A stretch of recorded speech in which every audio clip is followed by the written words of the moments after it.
The world of the entity is a pretty mysterious and frightening one. But what is this Lovecraftian creature? And why does it need killers to kill for it and survivors to survive? Well, let's step into the fog and find out, shall we?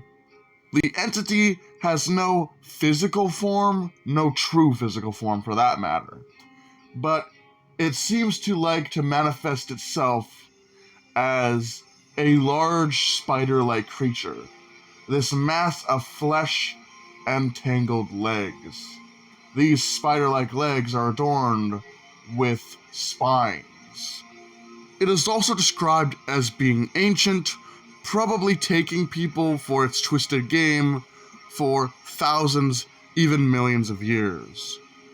The entity needs to feed on the suffering of others, which is why it brings people to survive its trials and killers to do its bidding, as it doesn't feed on the flesh like any animal would, but rather it feeds on the pain, the suffering, and the torment of those it imprisons in its twisted world.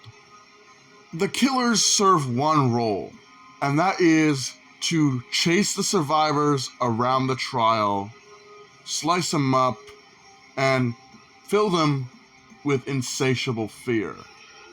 This fear the entity loves.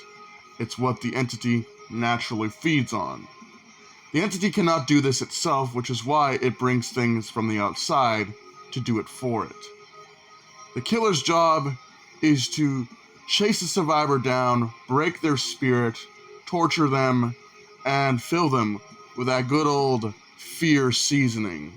Once they're ready, the survivor is hooked on the entity's sacrificial hook 3 times and sent to the entity so it can feed.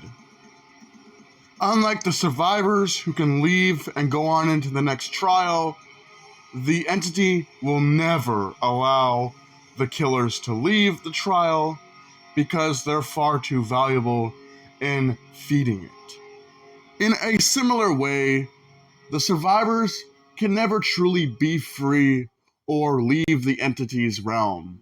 They are forever trapped in its clutches.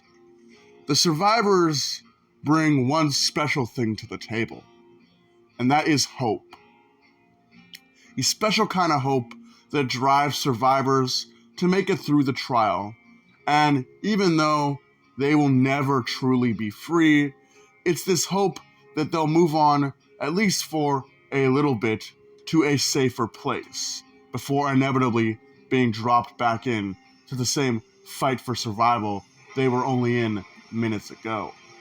It's this hope that the entity feeds on, but in a different way to the suffering. The entity likes for the survivors to have hope that they will make it to see another day, to see another trial.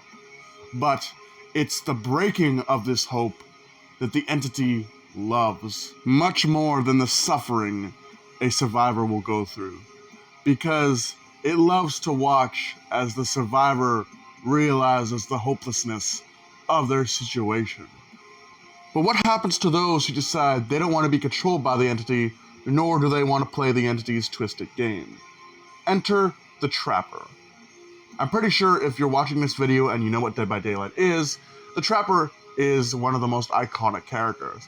He's even the staple boy of the game itself. When the Trapper was first brought to the entity's realm, the Trapper refused to do any work for the entity and basically was not cooperating. So for this, the entity punished him gravely by jamming huge steel hooks into his flesh. The entity likes those that kill and those that have hope. Those that kill will kill for eternity, and those with the strongest of hope will be broken. This is all the entity is and ever will be. But let me know what you guys think about the entity within the world of Dead by Daylight, now that you know a little bit more about its history. With that being said, hope you guys enjoyed. Do take care, have a great night, and I'll see you in the next video.